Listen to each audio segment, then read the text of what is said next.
दिल्ली का सियासी इतिहास बताता है कि राजधानी दिल्ली की कुर्सी से बीजेपी 1998 से ही दूर है। करीब 2.5 दशक से बीजेपी दिल्ली पर राज करने के सुनहरे सपने बुन रही है, लेकिन 1998 से 2013 तक कांग्रेस ने उसके अरमानों को आंसुओं में तब्दील किया। तो वहीं 2013 से लेकर अब आप बीजेपी की उम्मीद पर झाड़ू फेर रही है।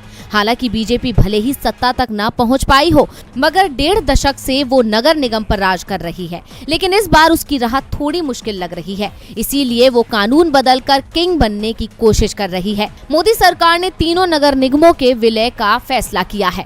चुनाव से पहले मोदी सरकार शीला दीक्षित के फैसले को बदल तीनों नगर निगमों को एक करने के लिए कानून ला रही है। दरअसल जनवरी 2022 में कांग्रेस की शीला दीक्षित सरकार ने दिल्ली नगर निगम को 3 हिस्सों में बांट दिया था। इसके बाद नॉर्थ दिल्ली, साउथ दिल्ली और ईस्ट दिल्ली नगर निगम बन गई थी।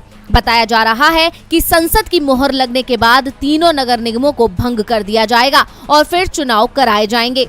मोदी सरकार के इस फैसले को चुनाव की नजर से देखा जा रहा है। इस फैसले से बीजेपी केजरीवाल को कमजोर करना चाहती है। दरअसल तीनों नगर निगमों के एक होने से बीजेपी केजरीवाल सरकार पर फंड रोकने का आरोप लगा सकती है। इसके अलावा तीनों नगर निगमों में काम कर रहे कर्मचारियों को भी भुना सकती है। बीजेपी का आरोप है कि सैलरी नहीं मिलने से कर्मचारी अक्सर हड़ताल करते रहते हैं। एक बड़ी वजह ये है कि बीजेपी मुख्यमंत्री अरविंद केजरीवाल की ताकत कमजोर करना चाहती है। अगर तीनों नगर निगम एक हो जाते हैं और एक ही मेयर होता है तो उसकी ताकत मुख्यमंत्री के बराबर हो जाएगी। इतना ही नहीं, खबर ये भी है कि निगम में दिल्ली सरकार का दखल कम करने के लिए मेयर इन काउंसिल की व्यवस्था भी की जाएगी।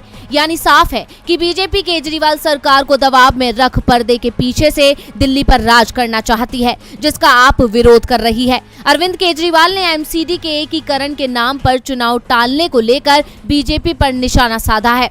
केजरीवाल ने चुनौती भरे अंदाज में कहा कि आज चुनाव हो तो बीजेपी की हार तय है। हार से बचने के लिए ही बीजेपी चुनाव कराने को तैयार नहीं है। अगर अभी एमसीडी चुनाव हो जाएं तो दिल्ली की जनता आपको ही चुनेगी और अगर जीत बीजेपी को मिली तो मैं राजनीति से ही संन्यास ले लूंगा।